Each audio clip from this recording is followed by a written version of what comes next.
Bonjour à tous, bienvenue à cette causerie, première causerie en confinement, conditions un peu spéciales. Donc je remercie en particulier vraiment ceux qui sont derrière leur écran. Et puis nous allons remercier également les causeurs qui font une causerie évidemment sans public, ou presque. Nous avons un collègue qui est là. Je vous rappelle donc les causeries, c'est tous les mardis de 13h à 14h.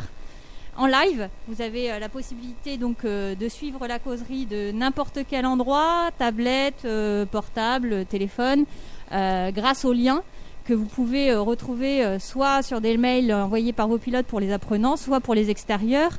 Vous pouvez m'envoyer un mail à causerie au pluriel idfc@cesi.fr pour l'avoir. Je vous rappelle que donc cette causerie sera d'1 heure. Aujourd'hui, on reçoit 2 causeurs. On a le privilège donc d'avoir Monsieur Benjamin Cohen-Boulakia, enseignant-chercheur en système d'information chez CESI Nanterre, et Christophe Bourgognon, responsable recherche du campus IDFC de CESI. Voilà, donc je vais leur laisser la parole. N'hésitez pas, si vous avez les moindres questions sur l'organisation des causeries, d'envoyer donc un mail à causerie au pluriel idfc@cesi.fr. Merci à tous de suivre cette causerie aujourd'hui et bonne causerie à tous. Très bien, bonjour à tous. Bienvenue dans cette causerie donc, qui va parler de l'informatique quantique et qui s'intitule Informatique quantique, une révolution industrielle qui se fait désirer. On verra pourquoi elle se fait désirer, pourquoi on l'attend et pourquoi elle n'est pas encore là. Alors, effectivement, cette promesse de l'informatique quantique, c'est une promesse dont on entend beaucoup parler.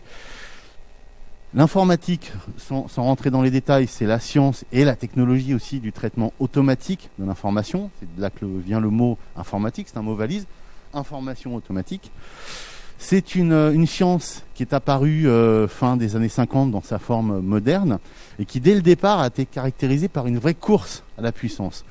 Dès qu'on a créé les premiers calculateurs, on a constamment cherché à les rendre plus performants, plus rapides, plus efficaces dans le traitement et la transformation de la donnée. C'est une course qui s'est faite de 2 manières. D'une part, en miniaturisant les composants, tout simplement parce que l'information étant représentée sous forme électrique, pour que le traitement se fasse plus vite, il faut que l'électricité parcourt plus rapidement les composants. Alors comme on ne peut pas accélérer le déplacement de l'électricité, on raccourcit les distances. Et puis, le deuxième point, c'est qu'on a créé des machines de plus en plus complexes. On a rajouté des composants, on les a fait fonctionner de plus en plus en parallèle, on a effectué des traitements de plus en plus évolués. Et aujourd'hui, ce que promet l'informatique quantique, c'est de faire exploser cette puissance de calcul grâce à la physique quantique. Et c'est une idée qui est très audacieuse. Elle est très audacieuse parce que ce que l'on constate, c'est que dans l'informatique traditionnelle, les effets quantiques qui se manifestent à la très petite échelle, et Christophe en parlera dans quelques instants, ont plutôt tendance à gêner. Quand on miniaturise, on se rapproche de l'infiniment petit. Quand on augmente la complexité, on rassemble de plus en plus d'éléments qui peuvent interagir entre eux et interférer entre eux. Et quand on atteint un certain degré de complexité de miniaturisation, ces effets quantiques, ils vont nous gêner. Et plutôt que de simplement se dire on va essayer de les contourner, on va essayer de les éviter, de les réduire, l'idée assez audacieuse de l'informatique quantique, ça va être de dire on va carrément les exploiter. On va s'en servir de manière positive pour augmenter nos capacités de traitement. Et c'est cette promesse de l'informatique quantique, donc d'utiliser la physique quantique pour construire une nouvelle génération d'ordinateurs. Alors la physique quantique, c'est une science qui est apparue il y a déjà un certain temps. Je vais laisser Christophe vous en parler.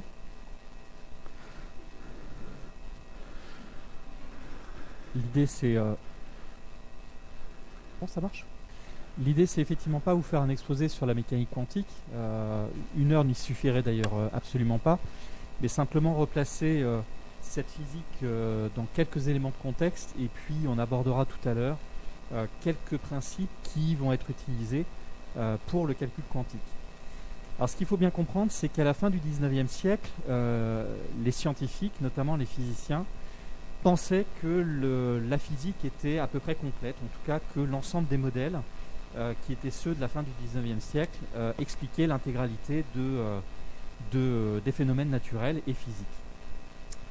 Or, il se trouve, au début du XXe siècle, en 1900, Max Planck avait travaillé sur les théories du corps noir. Alors un corps noir, c'est quoi? C'est un corps considéré comme idéal, qui absorbe l'intégralité du rayonnement électromagnétique qu'il reçoit. Et en contrepartie, on a une agitation thermique et un rayonnement thermique qui va en être extrait. Alors les théories qui essayaient d'expliquer le phénomène, ou en tout cas de le modéliser, échouaient tous, car en fait, proche des longueurs d'onde assez faibles, vers l'ultraviolet, on avait une émission infinie d'énergie, ce qui n'était pas possible. Donc on avait un paradoxe à résoudre, sauf que dans les modèles qui existaient jusque-là, on émettait l'idée que l'énergie était émise de manière continue, ce qui n'était pas le cas. Et Max Planck a le premier proposé comme hypothèse que l'énergie n'était pas émise de façon continue, mais par paquet, par quanta, quantum d'énergie. Et donc c'est de là que vient le terme de mécanique quantique, hein, c'est directement issu des travaux de Max Planck. Et donc tout au long du XXe siècle, alors surtout dans la première partie du XXe siècle, un certain nombre de physiciens, ils sont relativement peu nombreux, les pères fondateurs de la mécanique quantique. Mais on va retrouver notamment Albert Einstein, qui en 1905 a découvert l'effet photoélectrique et l'a expliqué. Il a d'ailleurs le prix Nobel pour cette découverte, et non pas pour la relativité générale qu'il a élaborée en 1920. Un certain nombre de scientifiques qui se sont parfois même écharpés sur la compréhension de la mécanique quantique, qui est une physique un peu particulière, notamment elle est très mathématique, elle a un formalisme qui la rend parfois même un peu abstraite, et on dit aujourd'hui souvent qu'elle est très difficile à comprendre. En fait, c'est pas tout à fait ça, c'est une théorie ou un ensemble de théories qui sont hautement prédictifs, c'est-à-dire qui permettent de réaliser des prédictions sur des effets donnés par les équations mathématiques, et il s'avère que ces prédictions sont tout à fait vraies. Donc très hautement prédictives et dans le même temps très abstraites et parfois incompréhensibles. Alors c'est des débats qui ont agité tout le long du XXe siècle. Alors je reviendrai tout à l'heure sur justement un paradoxe qui a été émis en 1935 par Einstein, paradoxe qu'on appelle EPR, et qui parle de l'intrication quantique, mais ça j'en parlerai tout à l'heure, justement parce que c'est un des concepts à la base du calcul quantique. Alors pour faire simple, la mécanique quantique, à quoi elle sert, qu'est-ce qu'elle permet d'expliquer? Comme le disait Benjamin tout à l'heure, elle permet d'expliquer l'infiniment petit, d'une manière générale. Donc en fait, la mécanique quantique explique très très bien le modèle de l'atome, le modèle des liaisons moléculaires, des molécules d'une manière générale, et de la matière, à une échelle extrêmement petite. C'est la mécanique quantique qui a donné naissance au XXe siècle à un monstre de théorie qui est la physique des particules. Là aussi avec des prédictions parfois contre-inductives. On a entendu parler il y a quelque temps du boson de Higgs, qui semblait être totalement aberrant sur le plan de la compréhension humaine, et pourtant il a bien été détecté il y a quelques années et est totalement vrai. La mécanique quantique explique d'autres phénomènes. Alors un des phénomènes célèbres, c'est l'effet tunnel. L'effet tunnel qui explique notamment la radioactivité. Et puis les semi-conducteurs. Alors les semi-conducteurs, quand ils ont été découverts en tant que tels à la fin du 19e siècle, Boltzmann disait que c'était un matériau qui ne servirait jamais à rien. Et pourtant, les semi-conducteurs aujourd'hui, c'est un matériau qui est à l'origine de l'ensemble de l'électronique et de l'informatique actuelle. Sauf que dans la compréhension des semi-conducteurs, les approches ne peuvent pas être classiques. Elles sont justement expliquées par la mécanique quantique. Et aujourd'hui, elles ont ouvert des tas de champs d'applicatifs sur la microélectronique, mais aussi sur les lasers notamment. Donc en fait, mécanique quantique, un ensemble de théories qui permettent d'expliquer énormément de choses sur l'infiniment petit d'une manière générale. Et effectivement, cette mécanique quantique, l'idée, c'est de l'utiliser, comme je l'ai dit il y a quelques instants, pour construire des machines dont la puissance serait sans commune mesure avec ce qu'on connaît aujourd'hui. L'idée date pas d'hier, puisque c'est Richard Feynman, qui lui aussi a un prix Nobel, qui a la première fois en 1982, lors d'une keynote d'une conférence au MIT, proposé l'idée qu'on puisse simuler des systèmes quantiques en utilisant un ordinateur quantique, un calculateur quantique. L'idée date de là, Mais il a fallu attendre plus de 10 ans pour qu'on découvre, pour qu'on prouve mathématiquement que c'était une bonne idée, puisque en 94 et en 95, 2 algorithmes destinés à des ordinateurs quantiques ont été conçus par des chercheurs et pour réaliser des tâches que des ordinateurs classiques seraient incapables d'effectuer à des vitesses et avec des performances convenables. Donc en 94 et en 95, il a été formellement prouvé que les ordinateurs quantiques, si on arrivait à les construire, permettraient de faire des choses absolument hors de notre portée. Et c'est ce qui a amené John Preskill, qui est un chercheur en physique de Caltech, à émettre l'idée de la suprématie quantique. Alors, il y a plusieurs reformulations qui ont été faites, mais globalement, l'idée, c'est de dire qu'on aura atteint la suprématie quantique quand on aura construit un ordinateur qui sera capable, un ordinateur quantique, qui sera capable de faire quelque chose qu'un ordinateur classique est totalement incapable de faire. Alors, cette idée, elle a été émise en 2011. Et 8 ans plus tard, Google a annoncé, ça y est, c'est fait, la suprématie quantique, on l'a atteinte.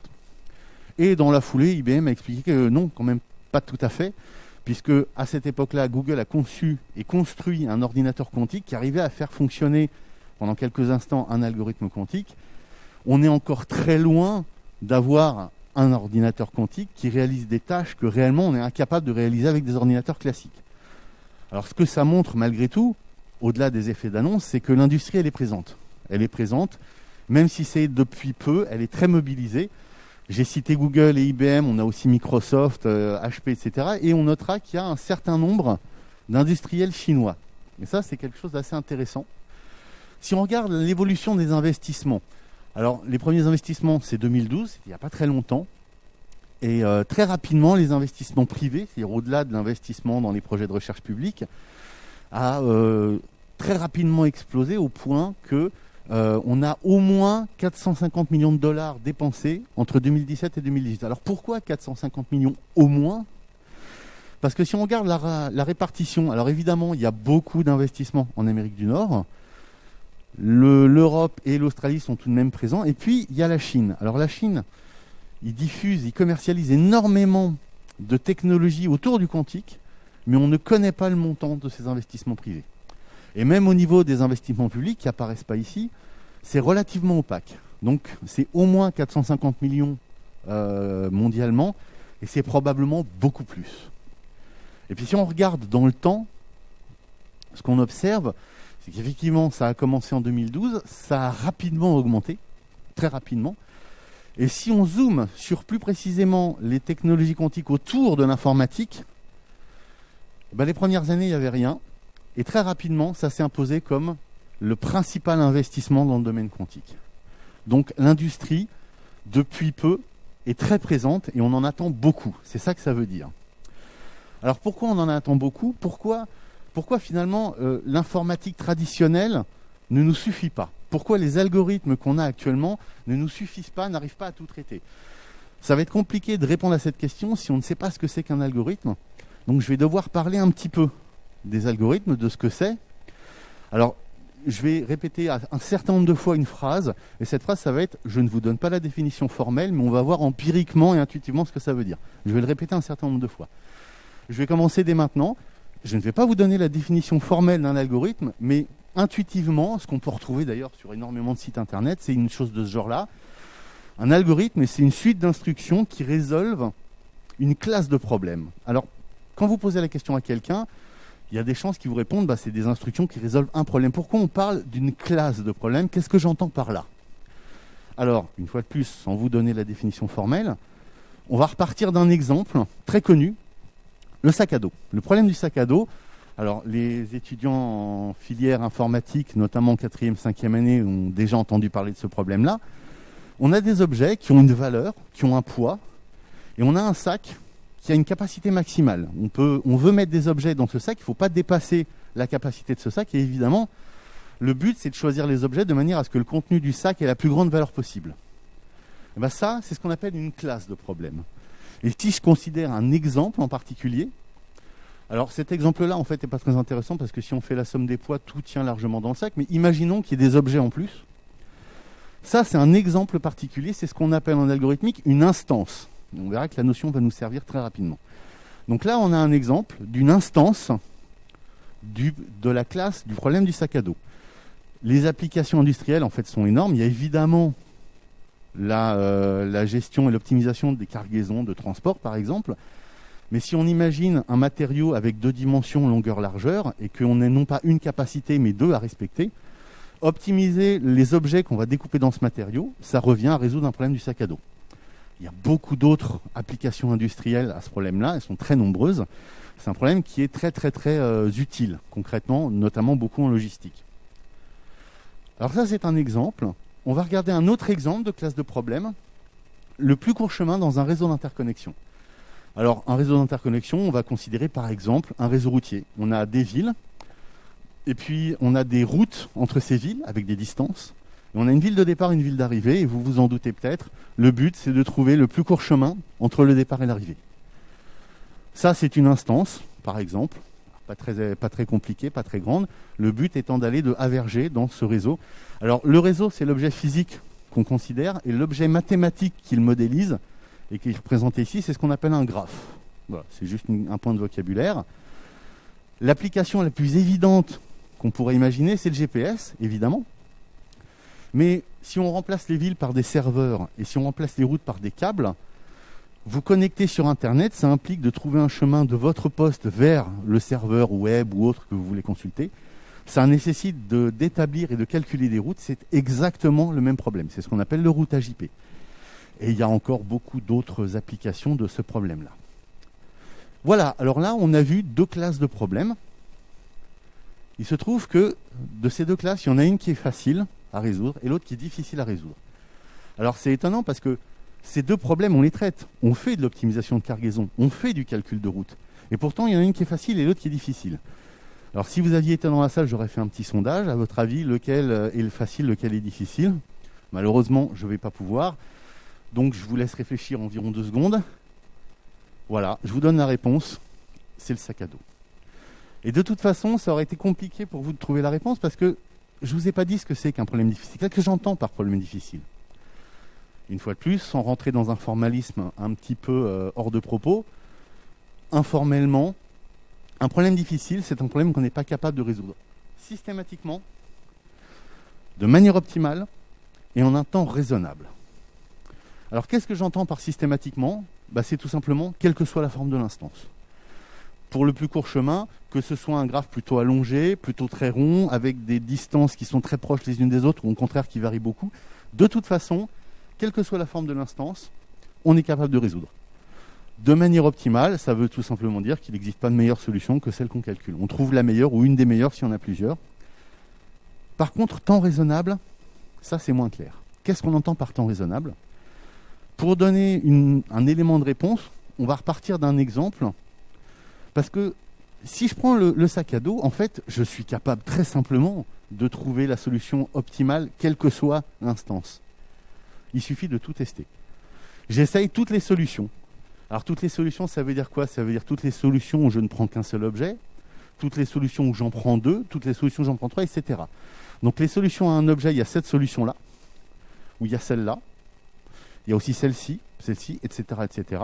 Les solutions à 2 objets, celle-ci, celle-ci, celle-ci, etc. Je passe à 3 objets, et on continue jusqu'à avoir testé toutes les combinaisons de 1, 2, 3, 4 ou n objets.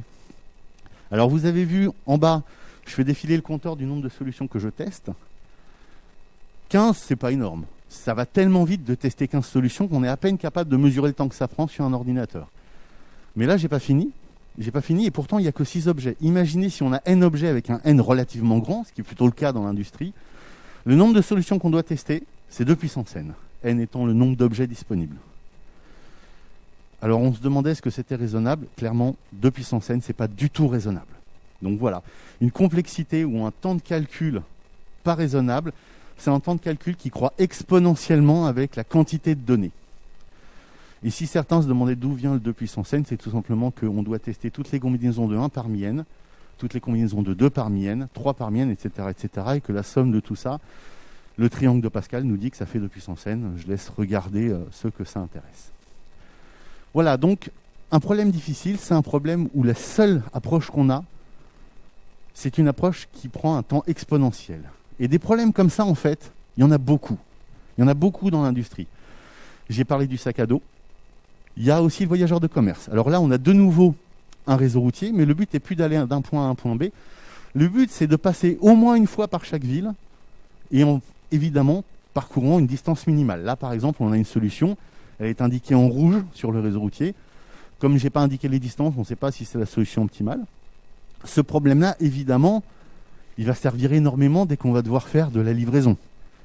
Sauf que, bien souvent, les livraisons, on n'a pas un véhicule, on en a plusieurs. Et quand on a une flotte de véhicules, c'est une version plus générale qui s'appelle la tournée de véhicules. Et où là, par exemple, on a 3 tournées, une pour chaque véhicule. On a une tournée en rouge, une en bleu et une en marron. Évidemment, le nombre d'applications industrielles, il est énorme. Et puis, on a par exemple un autre problème, la coloration de graphes. Celui-là est plutôt amusant. On a de nouveau un graphe. Le but, c'est de colorier chaque sommet avec une couleur. Mais on n'a pas le droit de mettre la même couleur à 2 sommets qui sont reliés par un chemin. Là, par exemple, on a en haut un sommet vert et un sommet jaune. Ils ne peuvent pas être de la même couleur parce qu'ils sont reliés par une arête. Là, ça permet de faire de l'optimisation de ressources. Si chaque sommet est une tâche et que les couleurs sont des ressources nécessaires, et que par exemple 2 sommets sont reliés si les tâches ont eu lieu en même temps, on ne peut pas mettre la même ressource à 2 tâches en même temps. Minimiser le nombre de couleurs revient à minimiser la consommation des ressources pour effectuer l'ensemble de ces tâches. Énormément d'applications industrielles une fois de plus. Et le dernier problème, on va un petit peu plus en parler parce que c'est quasiment la première chose qui sort dès qu'on recherche des ressources sur l'informatique quantique, c'est la cryptographie. Et plus précisément, ce qu'on appelle la cryptographie asymétrique. L'idée, c'est de permettre à des gens de vous envoyer des données que vous pourrez consulter, mais que n'importe qui d'autre ne pourra pas consulter, même s'il voit passer les données. L'idée derrière, c'est que vous allez diffuser une clé publique qui permettra de crypter et que vous allez conserver pour vous une clé privée qui permet de décrypter. Et si quelqu'un veut pouvoir intercepter les données et les décrypter, il faut qu'à partir de la clé publique, il déduise la clé privée. Évidemment, c'est un problème crucial aujourd'hui dans le monde politique dans lequel on est. En 2019, il y a des chercheurs de différents horizons, notamment dans l'Est français et puis en Californie, qui ont réussi à casser une clé publique, c'est-à-dire à déduire d'une clé publique une clé privée, de 795 bits. Parce qu'évidemment, plus la taille de la clé est grande, en nombre de chiffres ou en l'occurrence en nombre de bits, plus ça prend de temps. 795 bits avec 4000 CPU années. Alors le CPU année, pour ceux qui font de la gestion de projet, c'est comme le jour homme, sauf que là, c'est le CPU qui travaille et qu'on compte en années tellement ça prend de temps. Ce qui a nécessité plus de 10 000 CPU.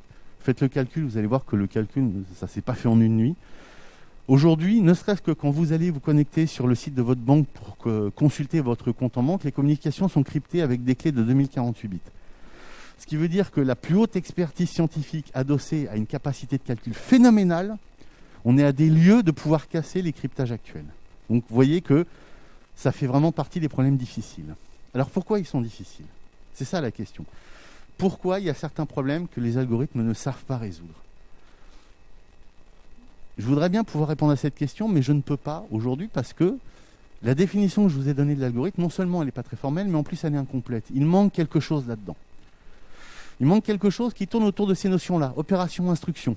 C'est quoi une opération ? Quelles sont les instructions autorisées ? Parce que moi, je peux vous proposer un algorithme qui résout tous les problèmes en une instruction. L'instruction, c'est résoudre le problème.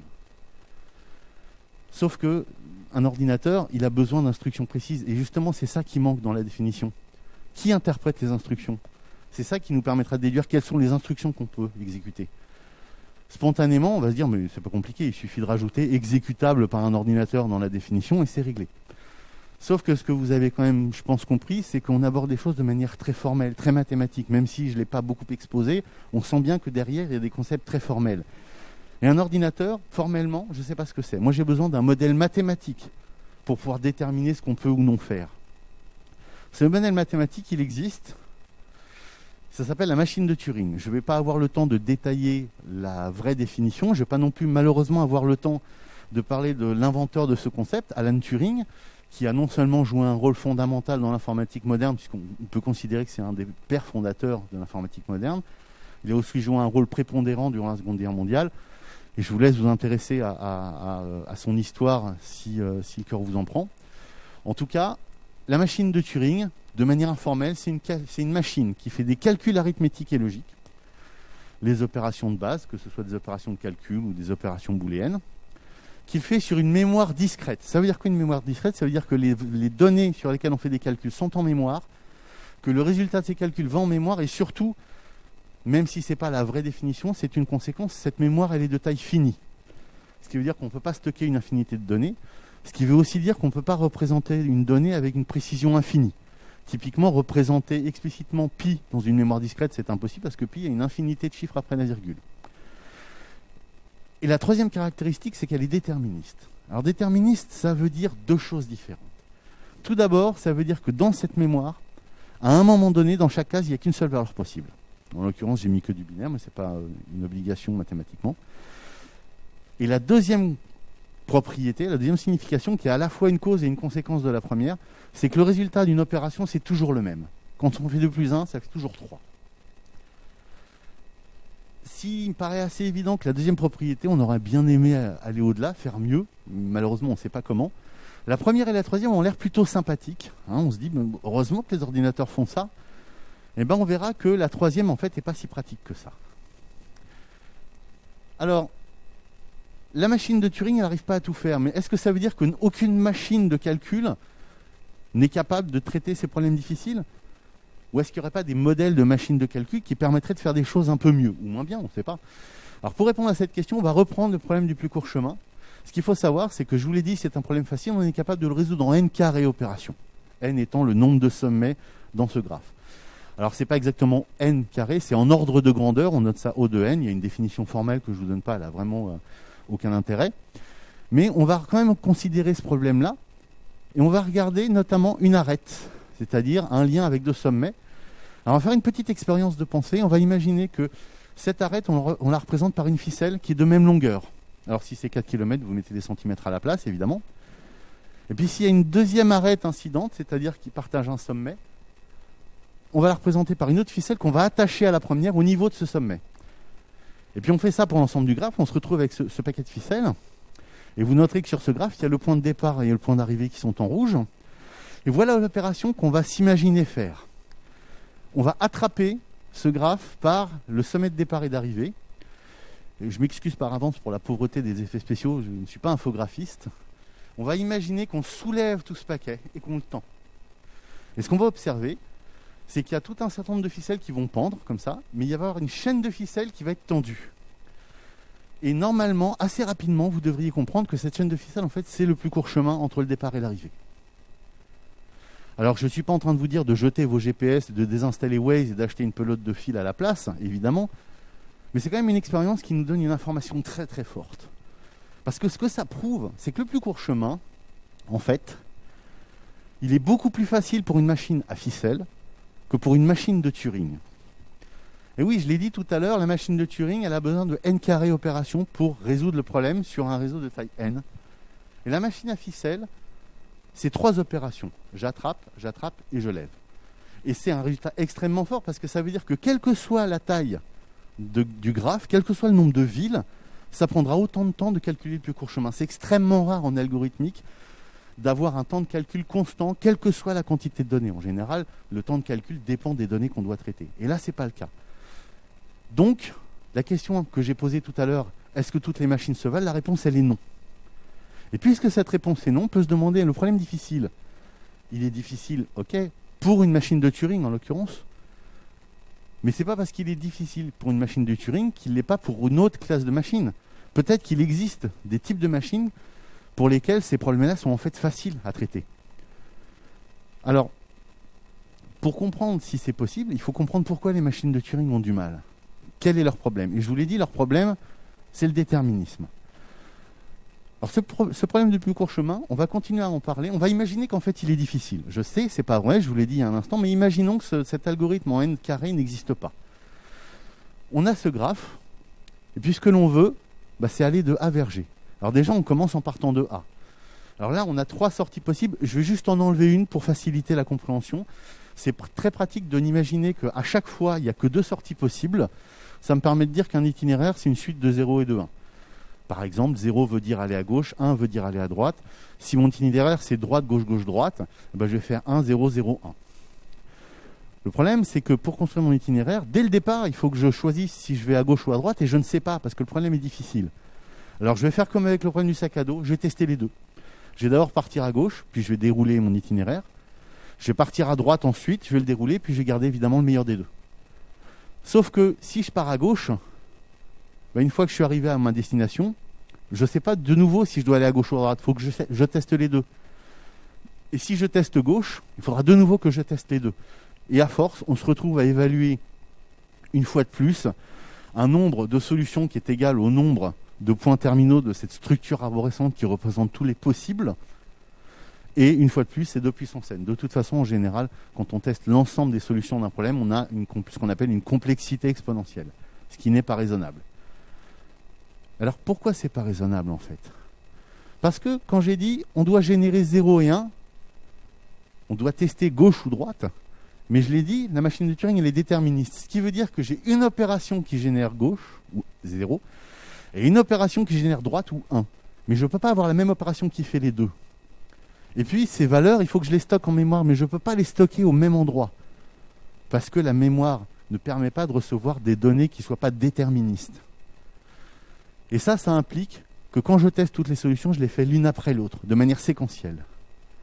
Et si on imaginait qu'une technologie nous permettait de produire et de stocker 0 et 1 en même temps, ça voudrait dire quoi? Ça voudrait dire que je produis une espèce de superposition, de mélange de 0 et de 1, et que cette superposition, je puisse la stocker à un endroit de la mémoire. Si je pouvais faire ça, les solutions, au lieu de les tester séquentiellement, je les testerais parallèlement. Ce serait quand même formidable d'avoir une technologie qui permette de faire ça. Le problème, c'est que la technologie traditionnelle de l'informatique, qui est celle de l'électronique numérique, elle ne permet pas. La physique qu'il y a derrière ne le permet pas. Est-ce qu'il n'y aura pas une autre physique qui le permettrait? Évidemment que si. Donc effectivement, la physique qui pourrait potentiellement répondre à ces problèmes-là, c'est la physique quantique. Alors, encore une fois, il ne s'agit pas de faire un traité de la physique quantique ici. On va juste expliciter très très brièvement 2 concepts particuliers qui sont à la base donc, de la physique quantique. Premier des 2 concepts, c'est la superposition d'états. Alors ce que je n'ai pas dit tout à l'heure, c'est la théorie d'Einstein en 1905 sur l'effet photoélectrique a été aussi suivie d'un monument de la physique dans le cadre de la thèse de Louis de Broglie, qui est donc un physicien français, sur la dualité dite onde-corpuscule. Alors pour faire très très simple, Einstein et Louis de Broglie ont émis l'idée que de la lumière ou de la matière, finalement, tout ça c'est la même chose. Et lumière ou matière sont en réalité une dualité d'onde et de corpuscule. Alors tout ça a été la base du formalisme quantique qui est derrière, où en fait chaque objet quantique est défini par ce qu'on appelle une fonction d'onde. Et d'une manière générale, en physique quantique, on considère qu'un objet quantique n'est pas dans un état X ou Y donné, mais dans un mélange, dans une superposition de l'ensemble des états possibles pour un système. Donc là ici, sur la représentation, 2 seuls états possibles, 0 ou 1. Pour bien comprendre, on va faire une petite analogie. Prenons une pièce de monnaie qui comporte 2 faces, pile et la face face. Si je la lance en l'air, elle va tourner sur elle-même, mais jusqu'à ce qu'elle retombe sur le sol ou sur ma paume, je ne sais pas, avant même qu'elle atterrisse, si elle va atterrir sur la face pile ou sur la face face. Et tant qu'elle est en l'air, tant qu'elle virevolte dans l'air, là c'est comme si j'avais une superposition des 2 états, pile et face, simultanément. Je sais juste à ce stade-là que la pièce va atterrir soit sur l'une, soit sur l'autre des autres faces, avec une probabilité qui, elle, peut être déterminée de 1,5. Donc ça, c'est ce qu'on appelle la superposition d'états. Et en fait, tout objet quantique est dans une superposition des états qu'il peut prendre in fine. Alors, il faut bien se dire que c'est pas comme si on avait soit l'un ou l'autre des 2 états lorsqu'on la lance en l'air. C'est vraiment une incertitude totale sur l'état qu'elle va prendre à la fin. Donc un hasard total, un hasard complet. Sans rentrer dans les détails non plus, la physique quantique dit que lorsque l'on fait une mesure sur un état quantique, l'objet quantique va se réduire à l'un des 2 états possibles, en l'occurrence ici 0 ou 1. Ou, pour un atome par exemple, état excité ou état non excité.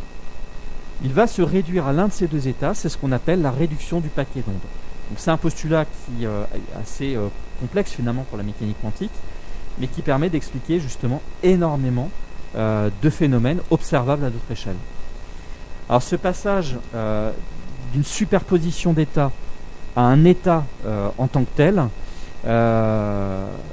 c'est ce qu'on appelle aussi la décohérence quantique. C'est ce qui explique que à notre échelle, on n'a pas de phénomène quantique observable directement, tout simplement parce qu'il y a une interaction régulière avec les objets quantiques et ils perdent cette superposition d'états finalement dès qu'il y a une interaction ou dès qu'il y a une mesure faite sur eux.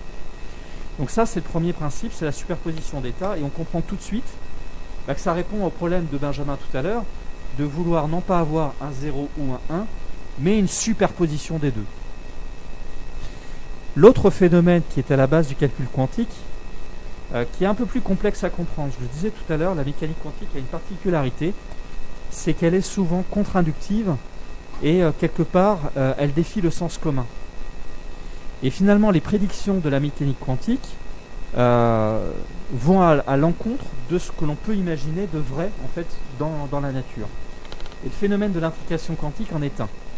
Alors, comme le disaient les physiciens de ce qu'on appelle aujourd'hui l'école de Copenhague, donc notamment Heisenberg, Bohr, etc., donc des grands physiciens du début du XXe siècle, c'est que la conclusion mathématique donne la vérité finalement sur ce qui est vraiment.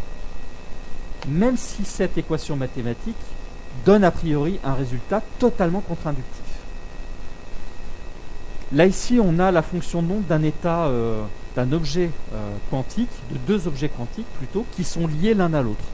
On parle d'un système intriqué. Donc là j'ai un objet quantique, un deuxième. Les deux objets sont liés l'un à l'autre. Chacun a sa fonction d'onde propre, et le système général a sa propre fonction d'onde qui prend l'ensemble du système. C'est un produit tensoriel entre les deux, puisque la mécanique quantique, en fait, c'est un formalisme mathématique vectoriel. Et il dit une chose simple, c'est qu'en fait, un objet intriqué reste intriqué en dehors de toute considération de temps et de distance. Alors, c'est quelque chose qui peut paraître très particulier, notamment si les deux objets quantiques intriqués se déplacent l'un par rapport à l'autre, s'éloignent l'un par rapport à l'autre. On l'a bien compris avec la réduction du paquet d'ondes, si jamais je fais une mesure sur cet objet-là, il perd son caractère quantique et prend un état particulier. Imaginons que ces deux objets intriqués s'éloignent l'un par rapport à l'autre et qu'à un moment donné, je fasse une mesure sur le premier.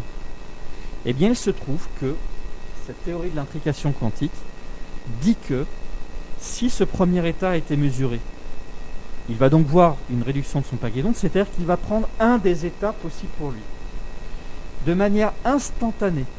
Quand je dis instantanée, c'est-à-dire à t égale 0 plus tard, c'est au même moment, strictement parlant. Le deuxième objet prend également une valeur. Sa fonction d'onde se réduit également à un des états qui était possible pour lui. Or, on se dit dans le bon sens commun, si jamais je fais une mesure et que ça implique que l'autre prenne son état aussi, ça veut dire qu'il y a une information qui est passée entre l'un et l'autre.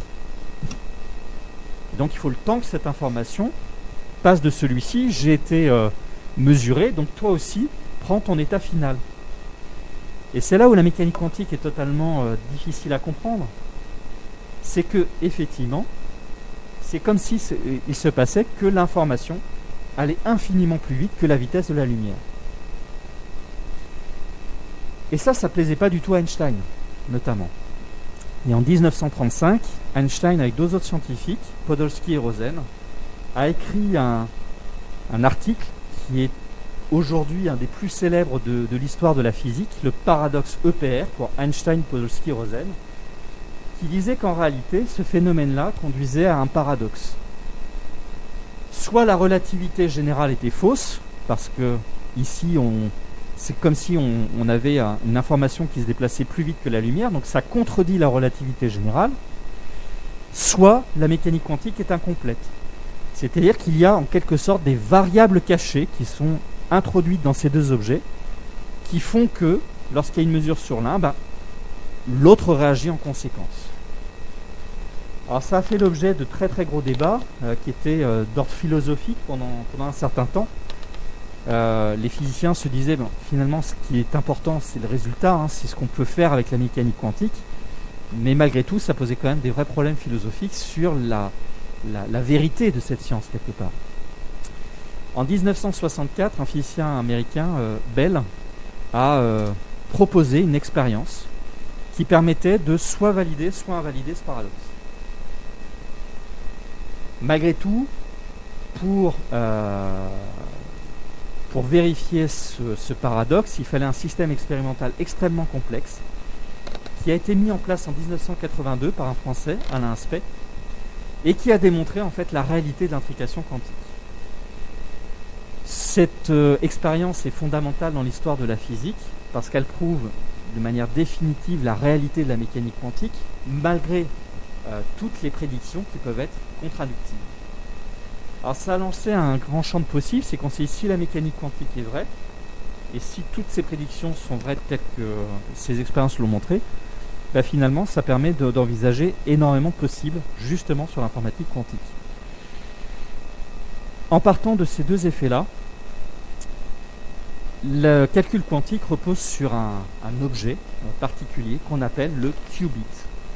Donc l'informatique, plutôt que de traiter des bits, donc des systèmes de 0 ou de 1, classiquement, va traiter un objet qui est une superposition d'états de 0 et de 1, et donc qui peut prendre finalement une infinité de possibilités.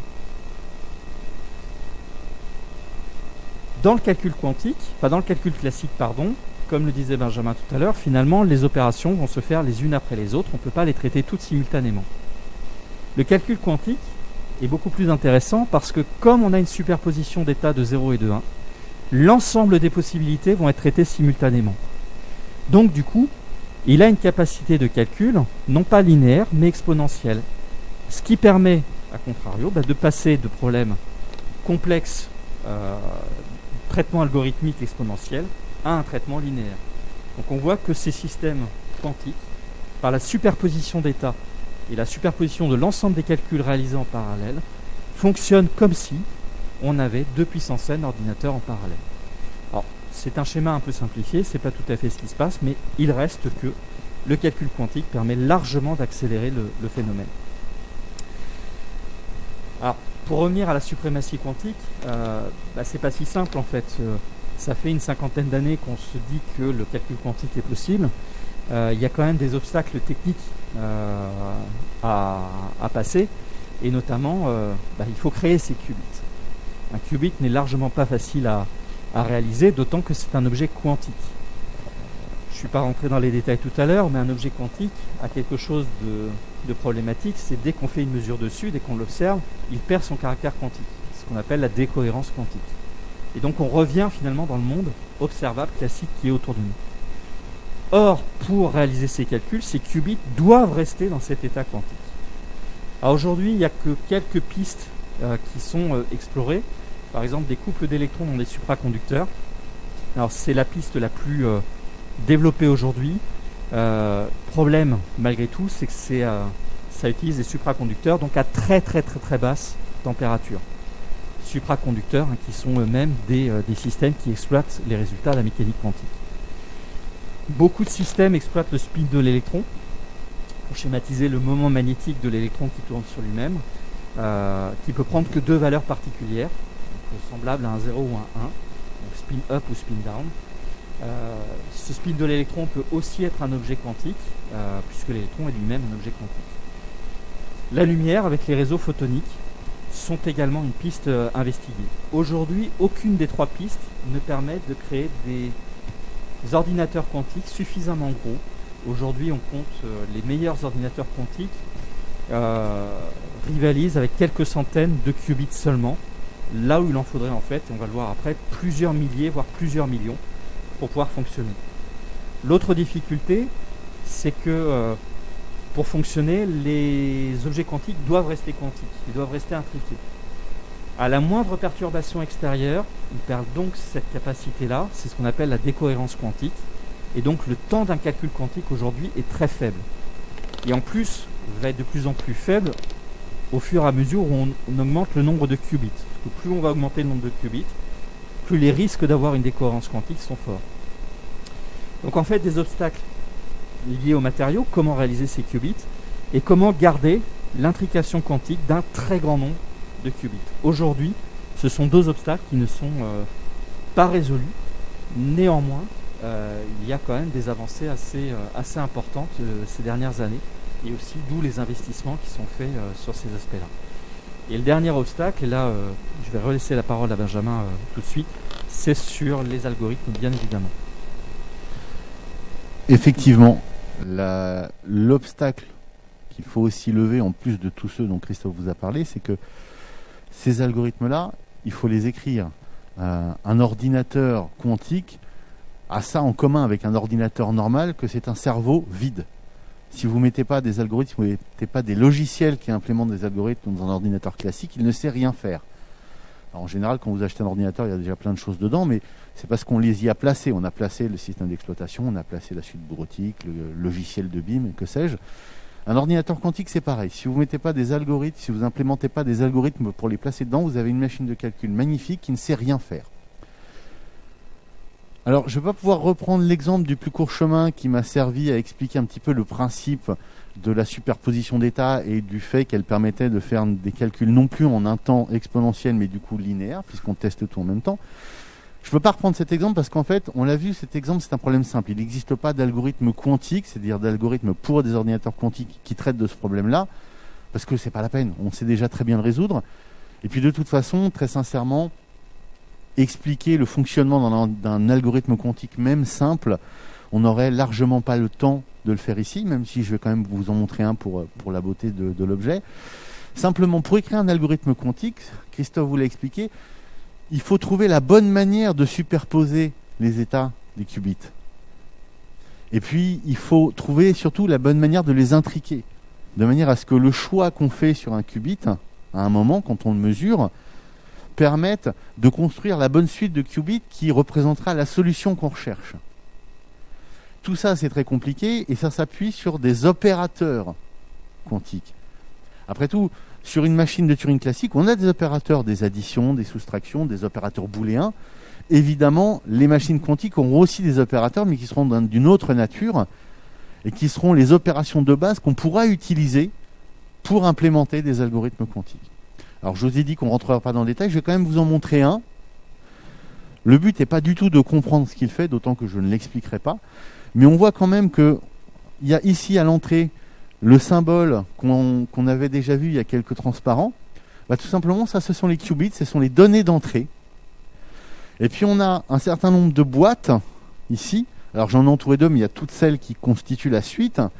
Et ça, ce sont les opérations, c'est-à-dire ce sont des opérateurs qui, appliqués sur les valeurs de qubits, génèrent des nouvelles valeurs. Et donc, en gros, ça se lit de gauche à droite et vous avez un flux de données quantiques qui vont être transformées de manière à produire le résultat attendu. Alors ça, s'il y en a qui ont étudié un petit peu les bases fondamentales de l'informatique, ça leur rappellera peut-être un schéma qui ressemblerait un petit peu à ça. Une fois de plus, le but n'est pas de comprendre ça, même si normalement les informaticiens devraient avoir reconnu l'implémentation d'un additionneur 4 bits, c'est-à-dire vous avez 2 valeurs codées sur 4 bits. Ce schéma calcule la somme et puis la retenue au cas où le résultat tiendrait sur plus de 4 bits. Ça, c'est les bases de l'informatique, mais aujourd'hui, il n'y a plus grand monde qui fait de l'informatique de cette manière-là. Quand on imagine un algorithme, normalement, on peut imaginer quelque chose de ce genre-là. Ça, c'est un exemple qui a été pris totalement au hasard, qui calcule la régulation thermique dans un bâtiment. S'il fait trop chaud, on met la climatisation. S'il fait trop froid, on met le chauffage, etc. C'est un algorithme qui, une fois qu'on a compris un petit peu le formalisme, est assez simple à comprendre. Et puis si on imaginait un code, un programme qui implémentait cet algorithme, ça pourrait ressembler à quelque chose comme ça. Ça peut sembler un peu aride en première lecture, mais en fait, si on parle anglais, on s'aperçoit que c'est une espèce de langage anglais un petit peu plus formel.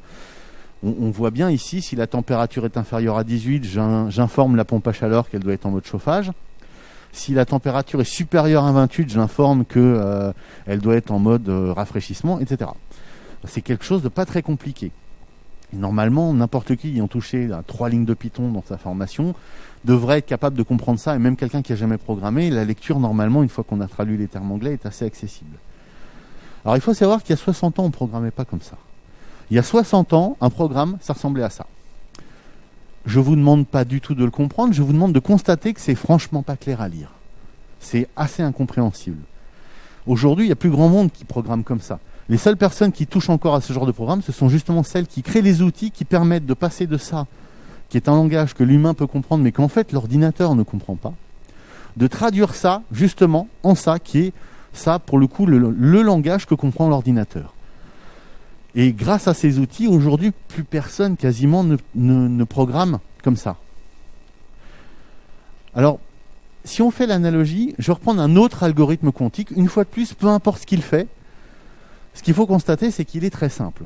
Il y a 3 données d'entrée, il y a 4 ou 5 transformations, 4 ou 5 opérateurs, et c'est tout. Alors il existe aujourd'hui quelques outils pour implémenter des algorithmes quantiques, même si les ordinateurs n'existent pas encore. Ça permet de simuler le comportement. Un code qui implémenterait cet algorithme ressemblerait à ça. Une fois de plus, je ne vous demande pas de le comprendre, je vous demande de constater que c'est vraiment pas lisible. Moi-même, en lisant ce code-là, instinctivement, je ne me dis pas « Ah bah oui, c'est ça l'algorithme qu'il y a derrière ». C'est très difficile à comprendre, c'est compliqué. Et en fait, le constat qu'il y a derrière ça, c'est que en termes d'outils de développement logiciel, en termes d'outils de création de programmes à partir d'algorithmes quantiques, et même en termes d'algorithmique quantique, on en est aujourd'hui dans le domaine quantique là où on en était il y a 60 ans dans l'informatique traditionnelle. Ça veut dire quoi? Ça veut dire qu'effectivement, et comme le Christophe l'avait déjà dit, comme je l'avais déjà dit avant, comme on le répète régulièrement, il y a encore énormément de travail. On l'a dit, ce qu'il faut faire, c'est construire des machines stables et de taille suffisante, c'est-à-dire des machines qui, malgré un nombre de qubits suffisamment important pour faire des choses, n'a pas de problème de décohérence, en tout cas pas pendant le temps nécessaire pour faire le calcul. On l'a dit aussi, il va falloir les concevoir, ces algorithmes. Ils ne vont pas apparaître comme ça spontanément, il va falloir concevoir des algorithmes qui résolvent des problèmes concrets grâce à un ordinateur quantique. Et puis je pense qu'il est assez évident qu'en termes d'outils pour faciliter aux ingénieurs, aux chercheurs l'accès à des ressources de calcul quantique, il va falloir que sur le plan des outils logiciels, on fasse aussi beaucoup de progrès. Du coup, on peut se demander, mais quand est-ce qu'on y sera alors à cette suprématie quantique? Alors, je l'avais très rapidement évoqué au tout début de cette causerie. L'algorithme de Shor qui a été proposé en 94 ou 95, je ne me souviens plus, est un algorithme qui est capable de casser une clé publique avec une rapidité que aucun algorithme classique n'est capable d'atteindre et qui évidemment tournerait sur un ordinateur quantique. Il a été démontré assez récemment qu'il existait une implémentation possible de cet algorithme qui cassait une clé publique de 1024 bits avec un petit peu plus de 2000 qubits. Alors on a vu que déjà, on n'a aujourd'hui aucune machine qui rassemble plus de 2000 qubits et que même celles qui en rassemblent beaucoup moins ont du mal à échapper à la décohérence au bout d'un temps finalement assez court. Et puis 1024, c'est même pas ce qui est pratiqué, je vous le redis. Quand vous allez consulter l'état de votre compte en banque depuis votre navigateur, les données sont cryptées avec des clés de 2048 bits. Et il y a beaucoup de gens qui commencent à dire qu'il est temps de passer à 4096 bits. Alors, il y a quand même d'autres personnes, d'autres chercheurs qui ont démontré l'existence d'une implémentation qui pouvait casser une clé de 2048 bits avec un ordinateur quantique. Il suffit d'avoir 20 millions de qubits à sa disposition. Donc, je le redis encore une fois, on est loin du compte. Tellement loin du compte qu'il y a des gens qui commencent à craindre qu'on se dirige vers ce qu'on appelle un hiver quantique. Ce qu'on appelait l'hiver quantique, c'est le fait qu'on l'a vu tout à l'heure, il y a beaucoup d'investissements privés, industriels.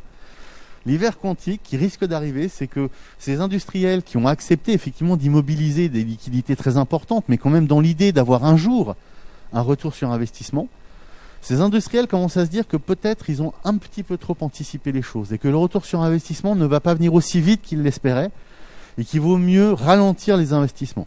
C'est des choses qui sont déjà arrivées par le passé, notamment l'intelligence artificielle a dans les années 80-90 connu 2 hivers Parce que dans les années 60, il y avait des promesses incroyables de l'intelligence artificielle qui allait pouvoir faire des merveilles. Parce que l'idée de départ était quand même assez intelligente, sauf que l'industrie a échoué pendant des années à mettre en place des systèmes vraiment efficaces, à part sur des cas d'usage très spécifiques.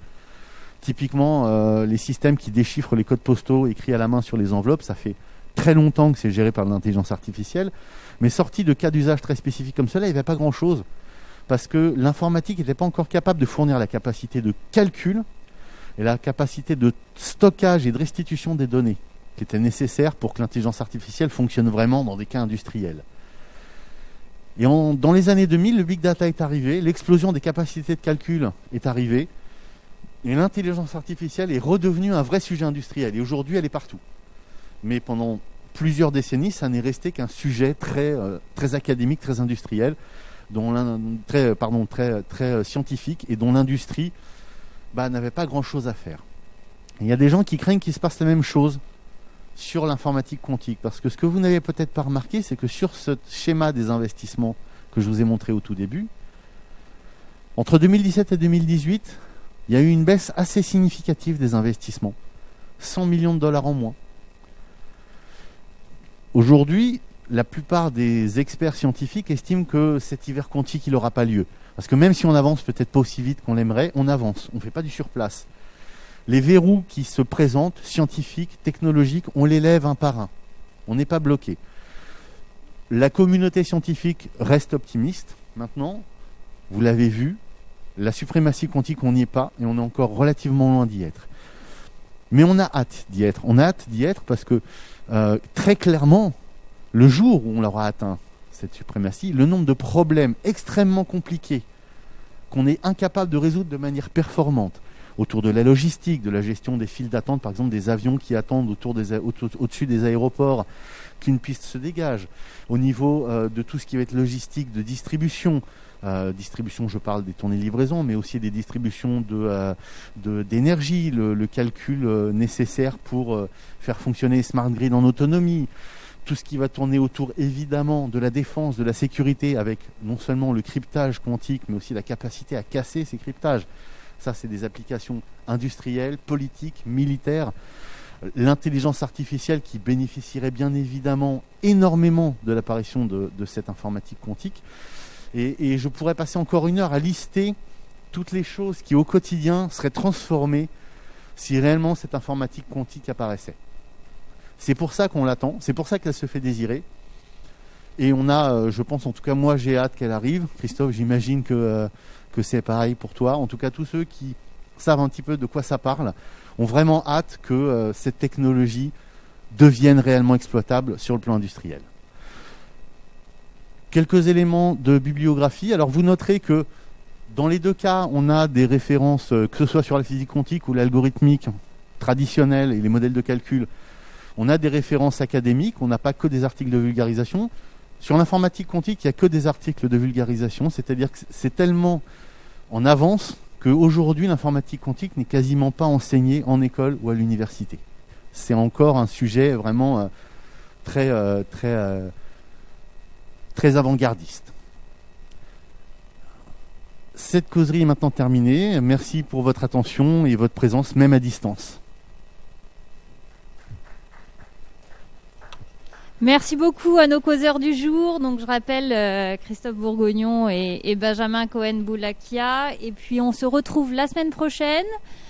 Donc vous pouvez le voir sur le programme. Les manifestations du changement climatique. Pourquoi le futur a-t-il besoin d'un passé par Massinissa Benabdelouawed, désolé pour le nom, enseignant formateur donc sur les formations BTP au sein de CESI Nanterre. Nous vous attendons nombreux via le live. N'hésitez pas pour la moindre question à envoyer un mail à causerie au pluriel idfc@cesi.fr. Pour le support, messieurs, est-ce qu'on peut le récupérer ou non ? Oui, donc si vous avez besoin de vous replonger dans cette causerie, n'hésitez pas à faire la demande de support donc à cette adresse mail. Merci à tous, bon après-midi et prenez soin de vous.